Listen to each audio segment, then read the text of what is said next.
So the goal of this session, I'm actually going to go bounce between two things here. That's the course that we've got available, of course. And then I'm also going to bounce back into the Google Drive folder for a couple of times to show you some stuff that I've got there. So there's a Workshop 1 folder in here, which I'm going to open. And I'm also going to kick the font size on this up a little bit. And two things I wanted to point out right now is there's this PDF here called Problem Authoring Notes.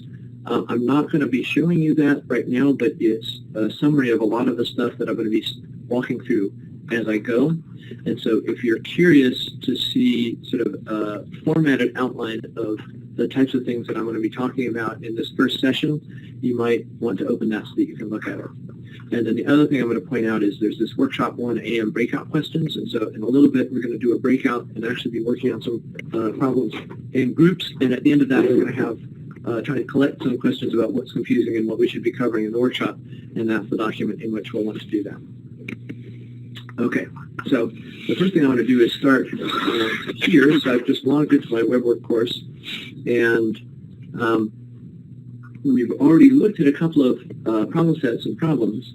And so the next question is, if I look at one of these and I say, what is this, how's this problem created, and how do I get from idea of how to create a problem into a WeBWorK problem, then the first question is, what exactly do we mean by a WeBWorK problem? And the answer to that really is that a problem is just a small text file that's read by WeBWorK and is used to define the formatting of the problem and also the answer and the any other information about the problem, like solutions and this type of thing. So when we're creating problems, we're creating small text files somewhere, right? And you can edit text files anywhere you like. I always do it on my desktop machine, and then I move them from there to WeBWorK. And then when you give them to WeBWorK, you're moving them onto the WeBWorK server, and you have to put them somewhere that the server can see them. And we talked about this briefly in Workshop 0, and I'm going to go and talk about it some more here. So to sort of explore that a little bit, I want to go into the File Manager in WeBWorK. And the File Manager gives us insight into the various directories that WeBWorK's looking at. And for our purposes, the most important directory is the templates directory, because that's where files that we want to read as problem files have to live. And so the first thing is they have to exist here. You'll notice there are a couple of different types of files here. I want to point out the library @ sign. So this is actually a link, and it points out to the Open Problem Library. So this entry in the File Manager is actually the entire Open Problem Library that WeBWorK supports out in, it's not directly in this directory, but it exists and has a link in there so we can actually use it in the problem. And the File Manager itself is very handy because it lets us edit files as well. The other thing I wanted to point out in the templates directory is there are a bunch of different file types. There are things called PG files, and the extension .pg stands for Problem Generating Language, which is the essentially programming language we're going to use to write these problems. And so anytime you see a PG extension, it means that it's either a problem file or a sort of a snippet of PG code that will be rendered in the way that problem files are. The second file that we see in here is a .lst file, and that's, as you can guess from the title, a class list file. And so when we are trying to add students to courses, we use a class list file. And then the last one that's here is a text file, which is just used to define information about the course that shows up in the browser window when we're looking here. And there's another type of file which we don't currently have here, which is a .def file, and that is a definition file, and we'll talk about that more later in the workshop as well. Okay, so I want to go up one level just for the sake of argument and point out, now this is the course-wide directory that we have available, and it has a number of configuration files, and then it's got this HTML directory, which we pointed out last time in the Workshop 0, which is a directory where you can put files that you want to have accessible on the web for users who are in the WeBWorK course. Okay, so let's go back into the templates directory, and I'm going to go into this workshop directory to look at some files. And in the workshop directory, I noticed that there's a Workshop 1 AM directory, and so I'm going to go in there. And I noticed there are now 3 files. They're all problem files. And so I'm going to actually look at one of these, but before I go further, I'm going to point out this upload. right? So if you were editing the file on your own desktop, then you could upload it using this and drop it into whatever directory you wanted, and then work on it here. For our purposes here, I want to edit this just to look and see what it says. So I'm going to click the edit and see that. And so what I see here is my file. I'm going to try and make this a little bit wider so that the line breaks are thanks. Okay. And when you look at this, there are a couple of things to notice. One is there's a bunch of text here which doesn't, at the face of it, look as if it has anything to do with how the problem itself should be rendered, but it looks like it's telling us something about what's going on, right? So the things like tagging and description section, if you look at that, you say this sounds like a note that somebody wrote for me to read as I'm looking at this file, not something that's actually defining anything in the problem. And that's actually true. So in PG files, the hash symbol, the pound sign, is the comment. And so anything you see preprinted by a pound sign is a comment. And so therefore it won't be interpreted by the by WeBWorK itself, but it lets you identify what you're doing and in this case identify sections of the file. And so you notice I've identified the top section as a tagging and description section. The next is initialization, the next is problem setup, next is text, and then the last is I put answer and solution section, and I'll explain why I parenthesized answer and in a minute. Okay? And I want to say just briefly what these different sections are. And it's good practice to include them all, let's just say it's good practice to include them all when you're writing files, even if you're not filling in a tremendous amount in any of the different sections, in some of the different sections, because it gives you a structure that then is much easier for others to interpret and for you to go back and figure out what's going on later. So the tagging and description section is just a simple what this problem is, and then I've left out library tagging, but once we've developed files or problems that we really like, we might then at some point say we want to contribute these back to the greater WeBWorK community, which means it's going into the open problem library. And for it to work in the open problem library, there has to be some sort of tagging that says what course the problem's for, if it's associated with the textbook, what level it is, what sort of chapters and sections it's associated with, and this type of thing, and that's what the library tagging would do. This one I haven't tagged for that, and so I've just left that as all just commented out like that. The initialization section then defines the environment that the problem is going to be able to work in. And so the first line in any WeBWorK document that's going to be executed is or any WeBWorK file problem is this document file command. So the document is just actually a function in WeBWorK that's being called, and it sets up a bunch of things that you need to have set up before anything else will work. The load macros is then loading a number of macros files. The PG standard is sort of the standard library of things, functions or macros that we need to have available to write our problems.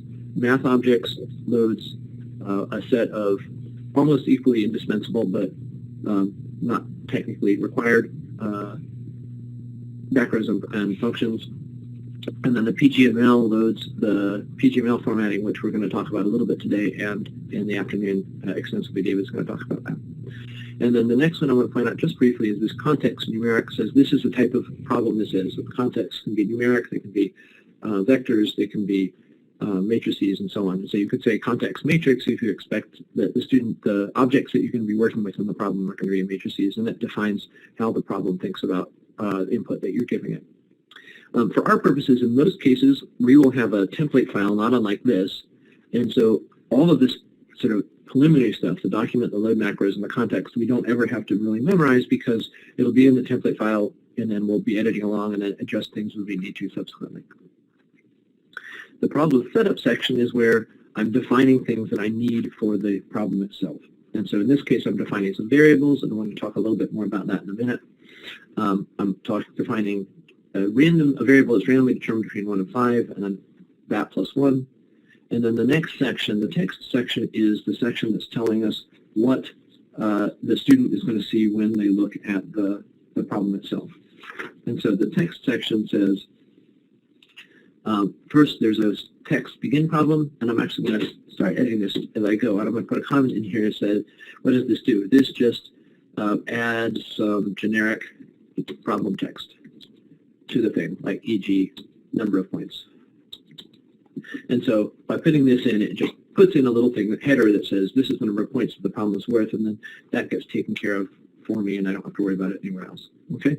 Then the begin PGML and the end PGML define the text that the student actually sees that we're trying to format for them, right? So anything between the begin and end PGML is what the students see. Okay, begin PGML, then this is a problem about A, and the formatting here is sort of odd, but you might guess that what that's doing is telling us what this number is. So it's a problem about, maybe it'll say 4, who knows. And then the next line here is an equation. It says the 4 plus 1 equals, this format's an answer blank, and then this braces here tell us how that's going to be, how we're going to check to see whether the answer that the student provided is correct. And all of the details about this we're going to cover this afternoon, and the purpose of this presentation is simply to show you that it exists enough that we can then edit some files and sort of start playing with what's going on. And then NPGML says, now we're done with problem set. Answer and solution section, if we were not ML, and I'll say more about that in a minute, we would want to specify what the answer is for this answer blank. PGML does it for us up here, so we don't have to do that. But it's also good to have a solution so that when the student comes back later after the set is completed and wants to know how the problem should have been completed, we can, of course, the student can see. And so in this case, I've put in a very simple solution which just says, the solution to this problem, so the stars will make this be bold, and I've just said, well, behold, 4 plus 1 equals 5, and then I will know what's going on. And then at the very end, we have this end document. Okay. Now I've added a couple of comments to this, so I'm going to go ahead and save it. So I'm going to click Save, and then somewhere here it's going to tell me that it saved it, which is nice. And so then I am going to go. I'm bound to try to get these. There we go. Get my dashed lines not to wrap. So there we go. Okay. So this is the quick overview of the file, and I've looked at the different sections. The second thing I wanted to point out about this is we sort of made references to PG and PGML. And so the next question you might have is, so this looks like a programming language. What is it? And the answer is, of course, it is a programming language, and there are a couple of different things going on here. The first thing is there's a bunch of Perl. And so Perl is a scripting language that is very powerful in terms of rendering and playing with strings. And there's therefore a very good language for dealing with stuff that you're getting on the web. So Perl is the programming language that underlies all of these problems, and we're going to spend a little bit of time in a minute looking at just very basic programming in Perl so that we understand how to do the basic underlying stuff. On top of Perl, we have the PG macros, and so that's loaded by this PG standard and the math objects to some degree. And that just defines a whole bunch of new functions or new functionality that we need or we want to write the PG problems. And so in essence, it's defining a whole bunch of new functions on top of Perl's functions that we can use. And these functions are things like the document command, the context, the load macros, the text command that we see here, the begin PGML, and actually that's in PGML, because I said that, and so on. Okay? In the end document.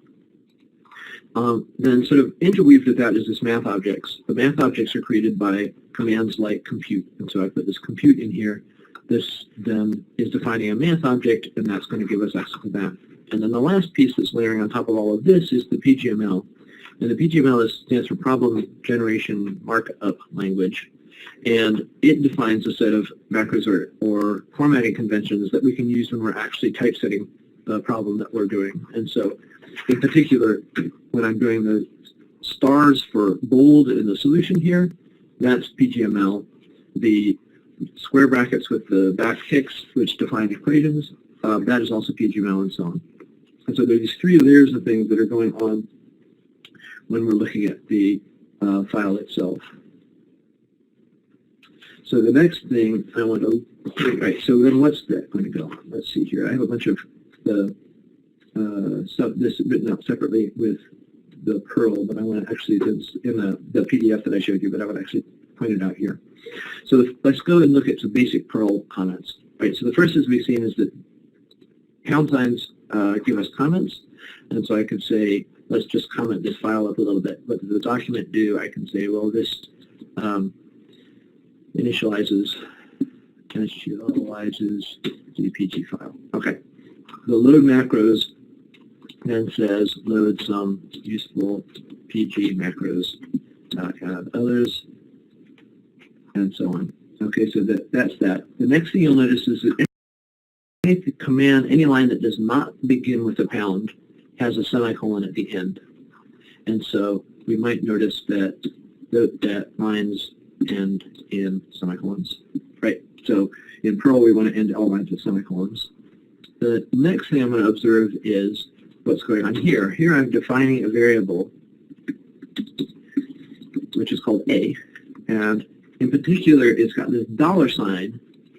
The dollar sign tells me this is a scalar variable rather than being an array or some other type of variable. And so $A is a scalar variable. So it's just a number or a string. And it defines it to be equal to this random 151, which says random number between 1 and 5 inclusive, steps 5, 1. Okay.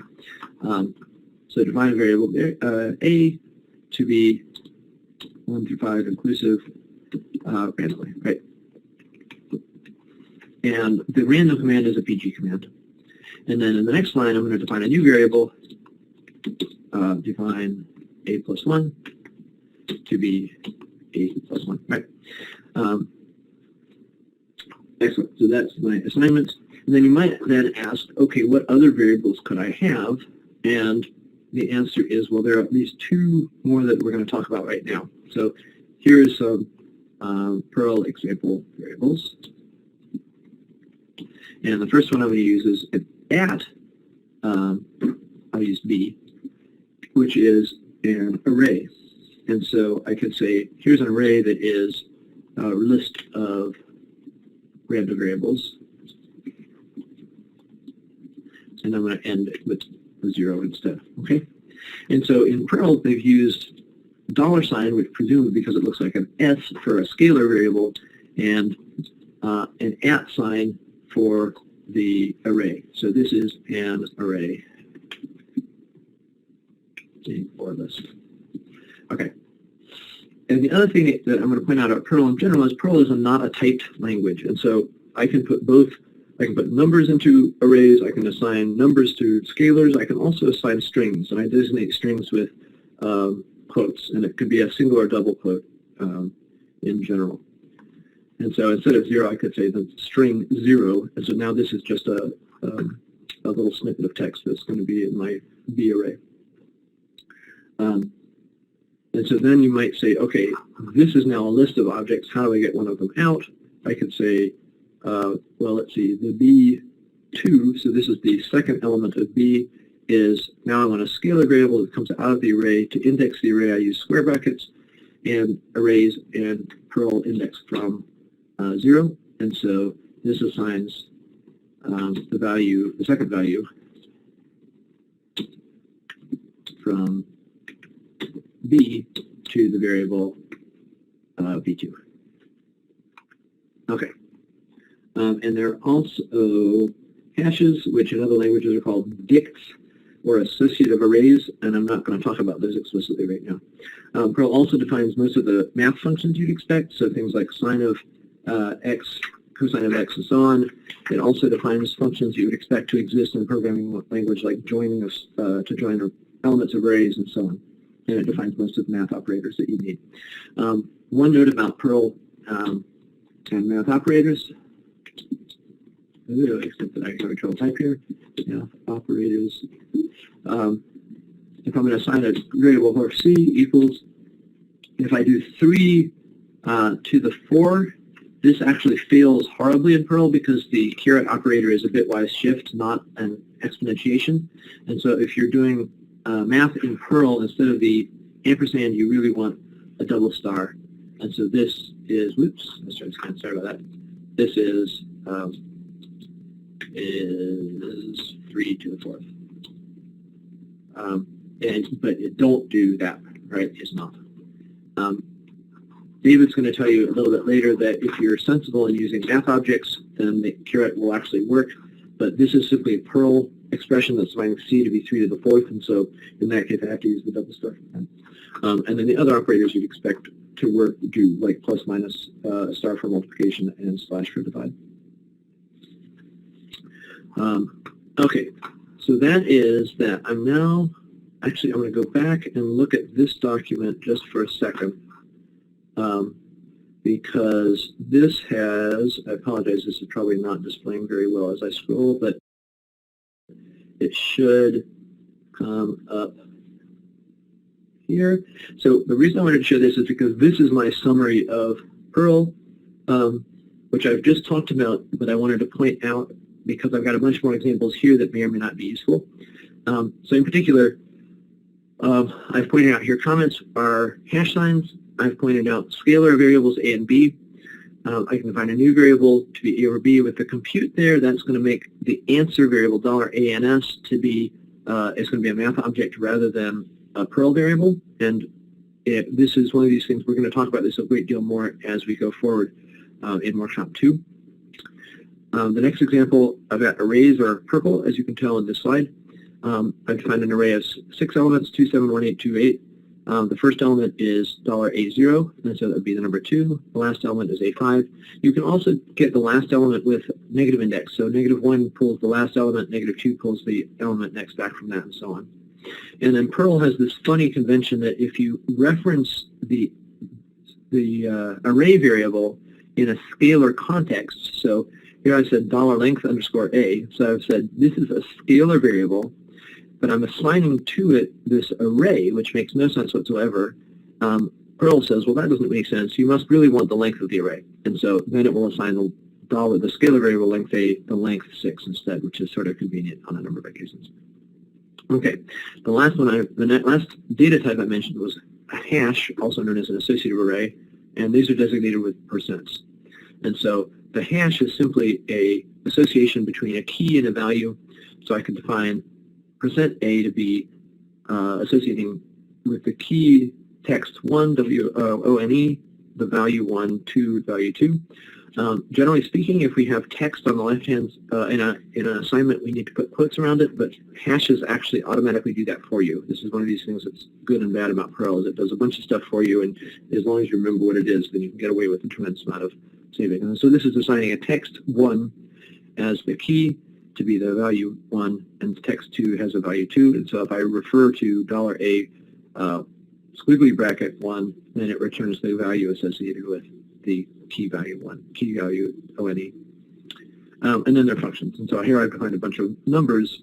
$B is $A raised to the second power times the sine of A.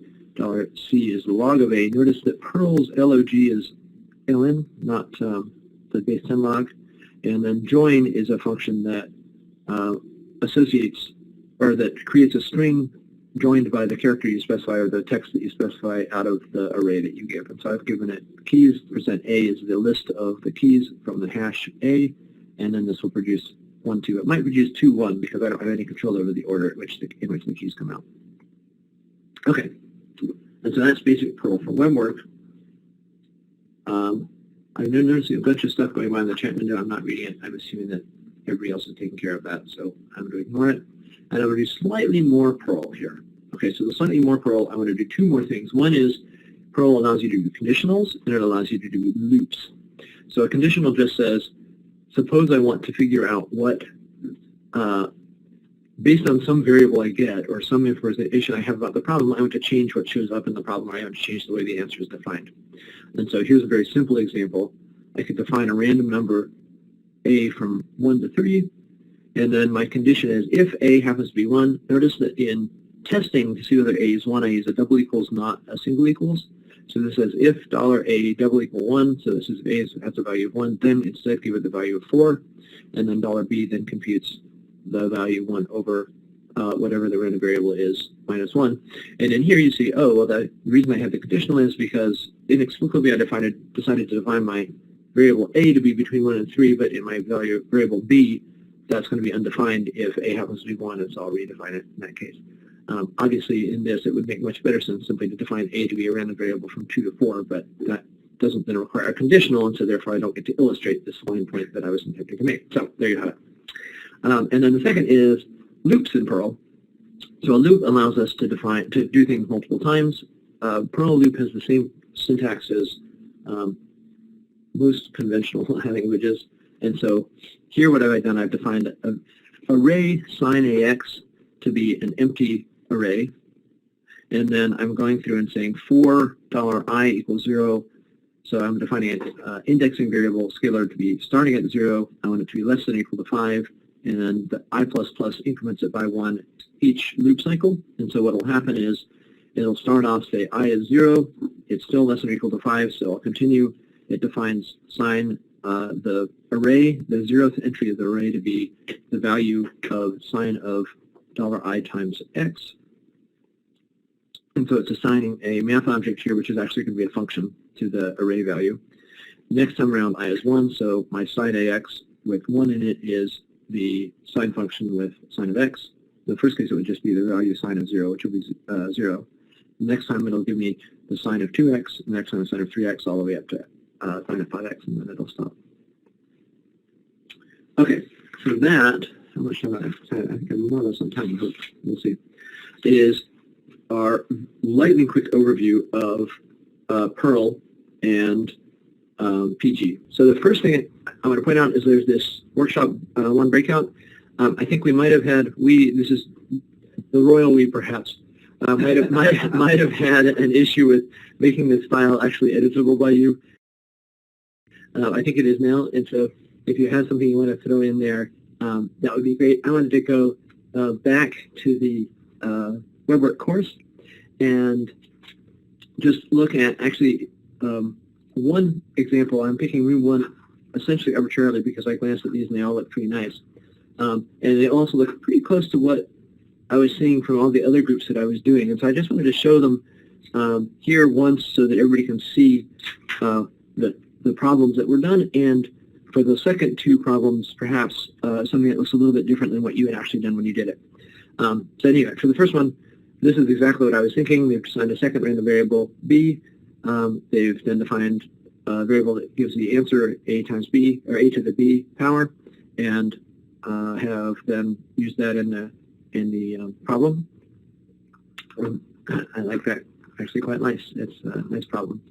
And then the second one here was to use the whole point of this. A lot of people, when I was going in and out of groups, pointed out that this is really a silly problem, even by the standard of a problem, which is just trying to get you to think about things.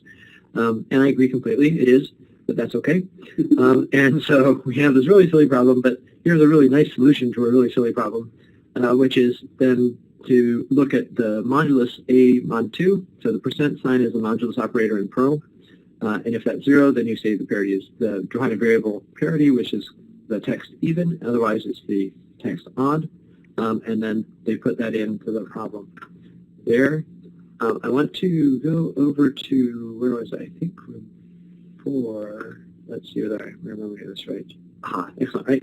So here's another version, which is doing basically the same thing for defining this variable e instead of parity, but this doesn't really matter, right? But this group said, I bet you we could make the student enter odd or even. And so they've used e as the answer that they're expecting for their solution.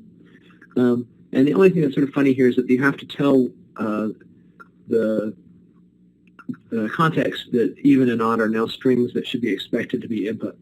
And this is something that we're going to hear a great deal more about from David as we go into the next couple of workshop sessions. But I thought this is a really nice way of also looking at, we could ask them to enter something other than just a numeric value there. And then I'm going to look at one more problem here, just because, so that everybody's seeing it, right? So here is an example where they've defined an array A to be the numbers 1 through 5, an empty array B, and then use the loop to assign values to the elements of B. So B0, the first element, is going to be the first element of A squared plus 5, and so on. And then they picked a random index to pull out the value of the function and the value of x. And so then their text of the problem says, consider this function. So it's using the function we've got here. So they say, if the value of f of x is the value d, which is the one we selected here, what is x? And you then say, here's our answer value, and it's just asking for the value of the input value there. Excellent. Okay, so that is all I'm going to do actually for showing off problems for now. Oh, look at this, all sorts of chats. And I'm going to just glance at this briefly now and say only two things. And then if you, as we are going on, if you want to add anything to this document, please do, because we'll go back and looking at it later as well. So comment on the list things your group wanted to see in the rest of the workshop, how to restrict answers. We will talk about that. There are a bunch of very specialized contexts that you can use with math objects that allow us to do all sorts of things like this that do exactly that idea. But that's a topic for the math objects workshops, which are, I think, showing up on the third Monday that we're doing stuff. Second Monday that we're doing stuff. Can we access array values? The answer is yes, but you have to be, it depends what you mean, I think, in the sense that, generally speaking, you're not using the array value with a list of objects in it at all. In a problem, you're usually talking about, I want to use the specific values anyway. And so we'll come back to that and try to follow up on that to make sure that we're addressing those questions as well. And I'll come back to the rest of these later after we're done.